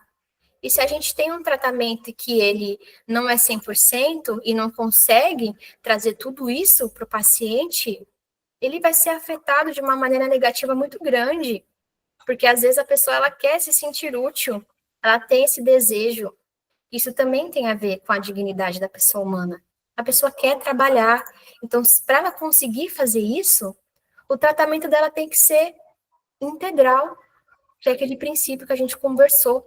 E se ela tem essa barreira, se a pessoa que for precisar de um medicamento sempre tiver que judicializar, eles falam assim, é assim, vai diminuir a judicialização. Será que já virou um requisito obrigatório judicializar? Porque antes você até poderia pedir administrativamente, que tinha alguns setores, inclusive aqui em São Paulo, que eles avaliavam a necessidade ou não da pessoa receber aquele medicamento específico, aí eles têm uma questão orçamentária e tudo mais, e fornecia, mesmo fora da lista. Agora não existe mais essa possibilidade, e os pacientes vão continuar precisando do medicamento, certo? E eu já finalizei aqui, eu agradeço a oportunidade e peço desculpas pelo tom de indignação e pelo começo também, que eu deixei que caiu a minha tela e eu não percebi, fiquei falando meia hora, a gente perdeu um pouco de tempo, mas eu agradeço o doutor Tiago pelo convite, que é, assim, um grande amigo, e eu agradeço por todas as oportunidades que ele traz para mim, porque ele foi uma pessoa que falou assim para mim, eu falei, Tiago, não sei se eu vou ser tão útil, se eu consigo. E ele falou assim para mim, Gleise, você é uma pessoa excepcional. Você é improvável. Por isso que você está aqui hoje e a gente tem que lutar, sim, pelo direito dessas pessoas. Então, eu agradeço por essas palavras ao doutor Tiago, porque eu nunca esqueci disso. E eu espero que tudo isso seja melhorado, porque essa decisão, ela é nitidamente inconstitucional. Não só para nós, que tem doença rara, para vocês também. Porque se tiver uma nova tecnologia que melhore a reabilitação ou o tratamento de vocês, o tratamento também está, como eu posso dizer, limitado e vai ter barreira também. Isso não é justo com ninguém. Então, agradeço também ao Jordão por ter me enviado o link, conversado comigo e ter aceitado também eu conversar aqui com vocês, e eu fico à disposição. Muito obrigada. Eu vou parar aqui a apresentação. Doutora Gleiselen, mais uma vez, muitíssimo obrigado pelas suas contribuições.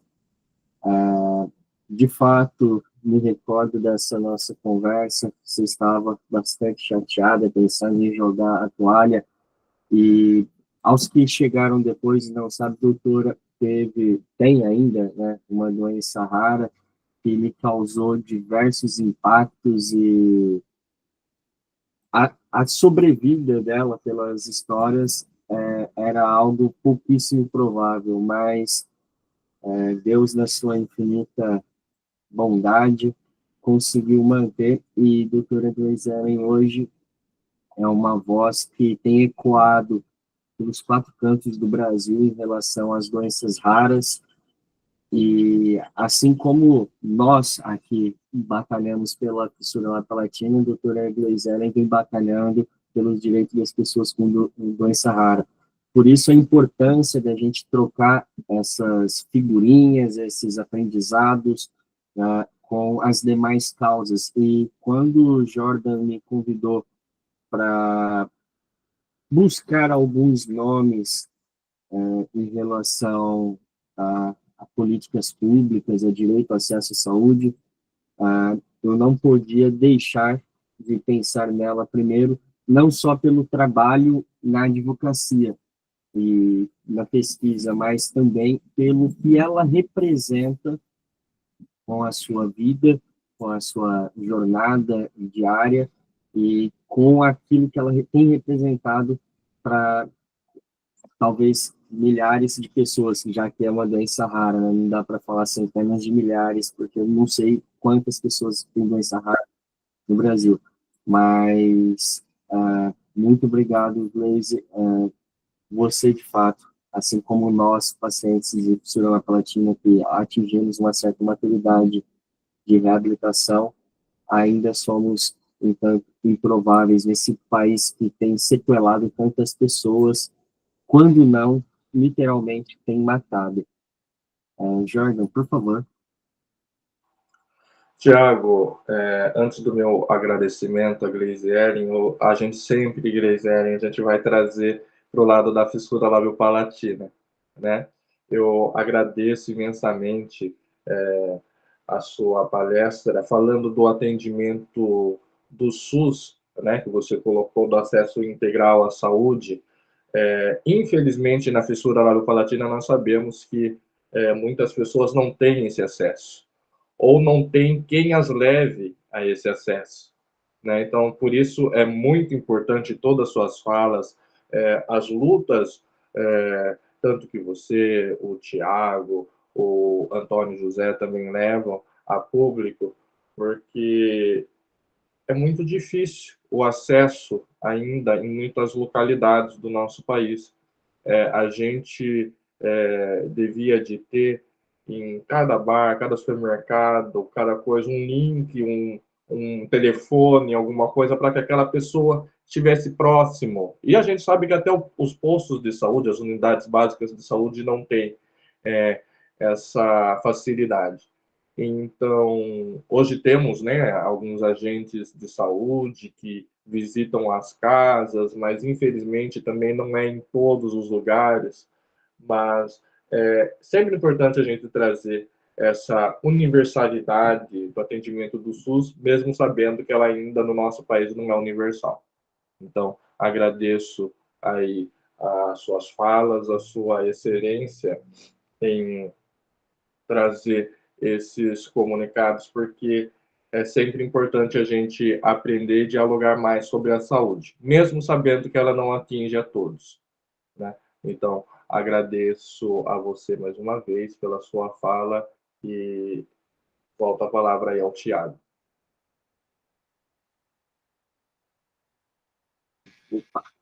Tinha uma mão levantada, EA Line. Quer fazer alguma pergunta?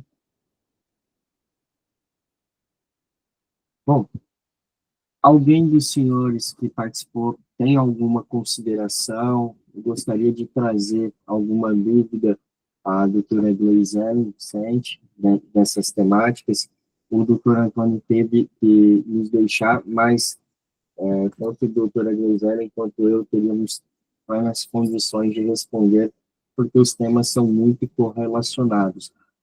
Se alguém tiver algum questionamento, pode abrir o microfone à vontade, nós teremos aí alguns minutos, uns 5 a 10 minutos, para perguntar. Professora, doutora Ana Carolina, por favor. Bom dia a todos. Bom dia. Nem sei se a minha câmera está bem certinha aqui. Parabéns, doutora Grace Ellen, doutor Tiago, Jordan, pela iniciativa desse encontro, né? Eu vou levar uma informação aí, desculpa, peguei um pouco no final a aula, mas quero agradecer e levando ao tema da fissura lábio-palatina, e chegando agora a novembro, a gente tem a conscientização da síndrome velocardifacial, ou a síndrome de deleção do cromossomo 22, que é uma síndrome que muito recorrente nos centros de tratamento, e os pacientes têm uma busca incessante no tratamento, desde a suspeita dela até a confirmação, porque justamente os exames genéticos do SUS, eles cobrem a primeira parte do diagnóstico, mas geralmente, por exemplo, um cariótipo simples que o SUS consegue fornecer, ele confirma a síndrome, né? Então, é uma síndrome, devido à heterogeneidade clínica da malformação, é muito tardiamente descoberta, né? Então, são pacientes que chegam com alterações da fala e da ressonância da fala, e a primeira suspeita é a fissura. É uma fissura oculta, diferente, né, que aparece para nós. Então, falando aí dos temas raros, né, a importância do centro de tratamento, ter o conhecimento, e é maravilhosa a tua explanação, né, e essa busca incessante de questões em relação à medicação, tratamento correto e assertivo, né, e parabenizar tanto as famílias, os profissionais que levam e conduzem ao melhor tratamento em si, né, não sei se cabe a questão, né, queria só colocar essa questão, são muitos pacientes aí que a gente acompanhado e incessante essa busca no diagnóstico. Obrigada. Doutora Ana, muito obrigado pela sua fala, sempre muito pontual e sempre muito bom ouvi-la. Gisele, só te apresentar, doutora Ana Carolina, é tão somente uma das referências na fonoaudiologia no estado de Santa Catarina e, obviamente, no Brasil, e atua ao longo dos anos na reabilitação das pessoas com fissura lato-palatina lá naquele estado. É uma das grandes lideranças dentro do Centrinho de Joinville e caminha conosco Brasil afora, levando luz e com muito amor, né, a diversas famílias e indivíduos. Então, nós somos indiretamente fruto do trabalho da doutora Ana, a qual nós agradecemos muito. E, de fato, doutora, a intenção de Jordan e todo o grupo da Rede Profis em trazer esse fórum de direitos e políticas públicas foi quebrar algumas barreiras. Primeira, de entender que as ciências humanas estão aqui para auxiliar, sim, todos os procedimentos de reabilitação, não só da fissura, mas de uma forma em geral em relação à saúde. Nós sabemos que existe dentro da área da saúde uma hegemonia que vem puxando pela medicina e depois vai caminhando pelas demais profissões, e que muitas vezes essas profissões acabam esquecendo que a vida é uma colcha de retalho que deve ser interligada nas mais variadas frentes. E Jordan, muito sabiamente, falou: Thiago, nós precisamos trazer alguém que já tenha essas experiências, tá? E gostaria que você procurasse. Eu falei: bom, então temos os nomes de pessoas que têm a vivência no dia a dia, que estão diretamente ligados com as áreas da saúde, né? Doutor Antônio advogando para médicos, pacientes, doutora Leiselen, o mesmo, e, enfim, para que todos nós pudéssemos compreender que as ciências jurídicas, em específico, está aqui como aliada. E se nós não entendermos dessa forma, inclusive o futuro do exercício das profissões de saúde podem ficar, de uma certa forma, sequelada, reduzindo, obviamente, ganhos financeiros, porque todos trabalham e merecem receber, e, enfim, acaba gerando um efeito cascata. Se é negado o tratamento, é negado a saúde, é negado o trabalho, é negado a geração de renda, é negado... E aí a gente entra numa roda eterna de desarranjos. Portanto, esta jornada que hoje nós estamos fazendo é justamente para demonstrar que vocês da área da saúde, vocês pacientes, pessoas usuárias do sistema de saúde, seja público ou privado, podem e devem contar com o apoio da advocacia, podem e devem ter todo o suporte e saber que é direito de vocês exigir um bom tratamento, é direito de vocês exigir um atendimento célere, no momento correto, é direito de vocês questionar as unidades hospitalares, questionar os servidores da saúde, sejam públicos ou privados, pouco importa. Enfim, foi essa a nossa intenção. Jordan, por gentileza, daí passo as palavras para que você possa encerrar. Perfeito, Thiago. Só trazendo um último questionamento aqui antes do encerramento. Vem lá do extremo norte, da Amazon Free, de Roraima, associação que também faz parte da Rede Profis, e gostaria de saber e como as famílias podem dar início ao processo de benefícios do BPC ou qualquer outro tipo de benefício. Temos uma lei estadual, né, falando logicamente do estado de Roraima, que reconhece como deficiente, mas como fazer valer essa lei e quais outros direitos as famílias podem buscar? Acredito que nosso querido Dr. Thiago César pode responder essa. Muito obrigado pela pergunta. Pessoal da Amazon Free, o qual eu tive a oportunidade de conhecê-los pessoalmente, Felipe, José, e dentre outros. Bom, as leis estaduais, elas vão auxiliar muito mais em relação ao tratamento, já que a regra geral é que o tratamento é custeado pelos governos do Estado. A deficiência, existe hoje no Brasil uma lei específica, que é a Lei Brasileira de Inclusão. Então, em tese, nenhuma deficiência precisaria ter uma lei que fale, olha, síndrome de Down é deficiência, um cadeirante é deficiência, um cego é deficiência. Por quê? Porque nós temos a Lei Brasileira de Inclusão, no artigo 2º, que fala o conceito da deficiência. Feito isso, como é que nós podemos requerer os benefícios para as pessoas com fissura labiopalatina? Primeiro, entender quais são os requisitos. Número 1, ter uma baixa renda. Número 2, ter, obviamente, a deficiência comprovada. E como se comprova essa deficiência? Infelizmente, ainda no Brasil, prevalece o laudo médico, né? E o modelo médico tem prevalecido, ainda que a legislação determine o modelo biopsicossocial.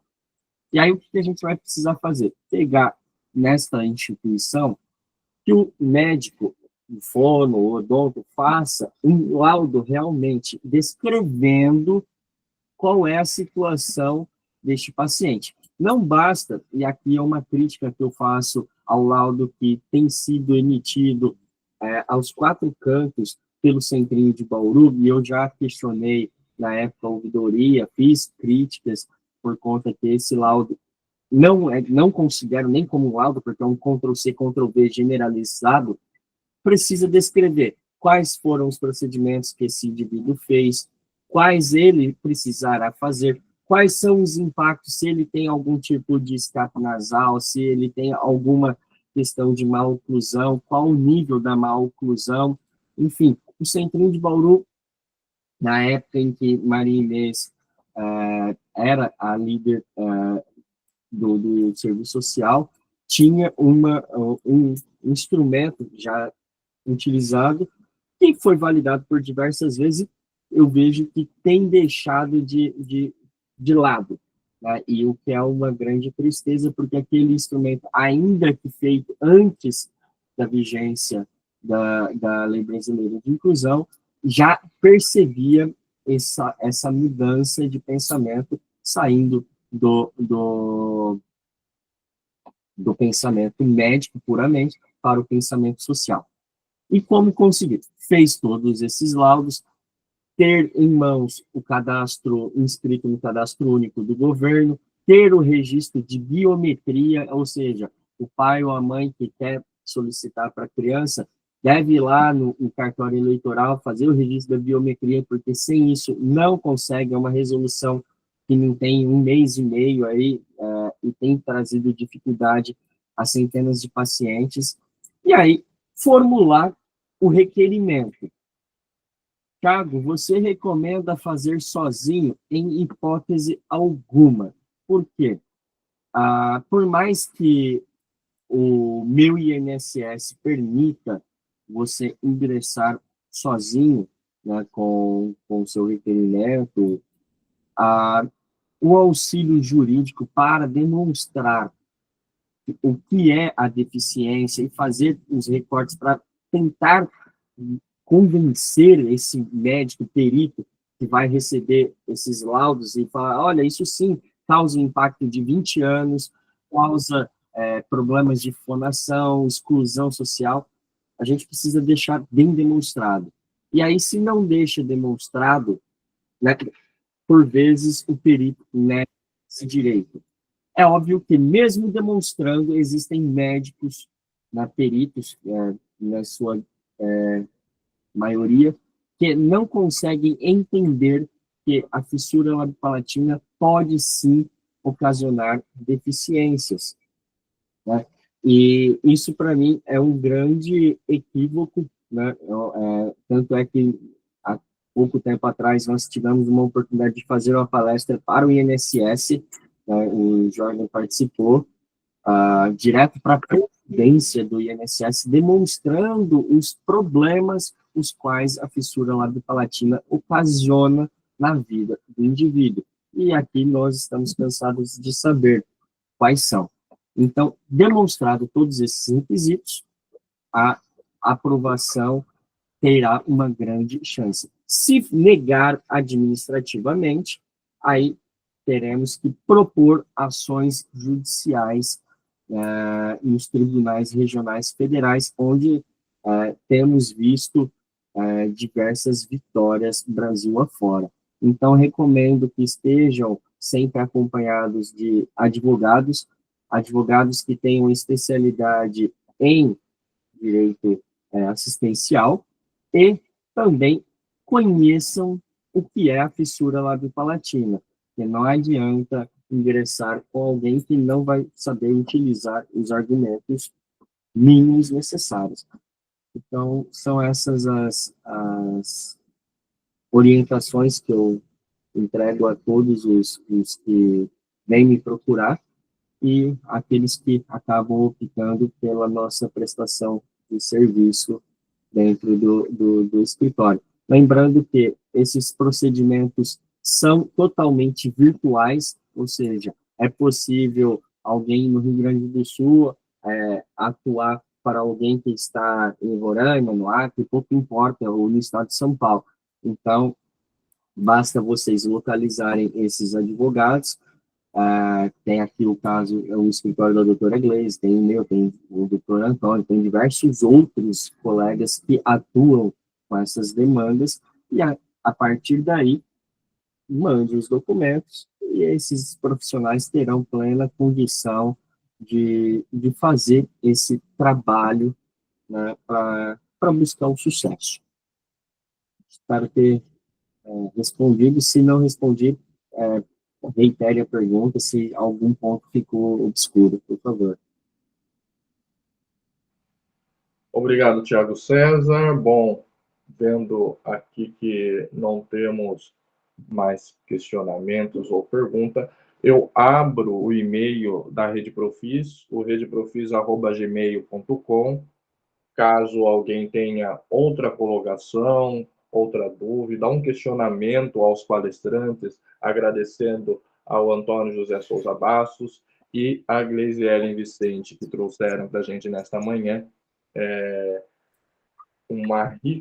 duas ricas palestras sobre direitos e políticas públicas aos pacientes, aos atendidos, responsáveis, profissionais da área da fissura lábio-palatina e outras síndromes, a todos os que vão acompanhar pelo YouTube, também agradecendo a audiência que temos tido dentro desse 20º Encontro Nacional da Rede Profis, e salientando a todos que visitem a nossa rede social do Instagram, o @RedeProfisBrasil, e também o nosso site, onde tem todos os nossos contatos, redeprofis.com.br, e lá também você encontra onde estão as associações, os centros, os hospitais que oferecem atendimento de fissura lábio-palatina. Lembrando sempre que às segundas e quartas-feiras à tarde estou online com a Marglete, que é secretária da Rede Nacional de Fissura Lábio-Palatina, agradecendo mais uma vez a Marglete pelo seu tempo, por estar aqui com a gente, oferecendo sempre a gravação, o link de acesso, e lembrando a todos também que, caso queiram o certificado desta manhã, desse dia, o link está nos comentários. Agradecendo mais uma vez a toda a diretoria da Rede Profis, que sempre me apoia, que sempre está junto comigo, em especial ao meu vice-presidente, Tiago César, que está aí sempre à frente às lutas, nas batalhas da fissura lábio-palatina.